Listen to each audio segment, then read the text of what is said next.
even as like a young African when I was first growing up, like my parents always told me that I always had to work 10 times better than the next person because really in the systematic world that we're raised in, we're always a step below some other people that might have a step ahead.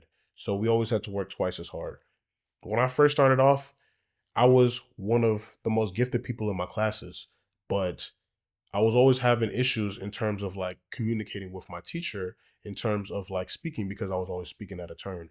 And that really turned into something to where it was like I was placed in ESOL, which is English Spanish oral language, because they believed that I couldn't necessarily speak. So I had a setback. But for whatever reason, luckily, I eventually ended up getting out of that, and I eventually ended up going to the gift program where I always had like a higher up in terms of like getting to like honors classes and gifted classes because I always had the talents. And the thing is, it always started from when I was young.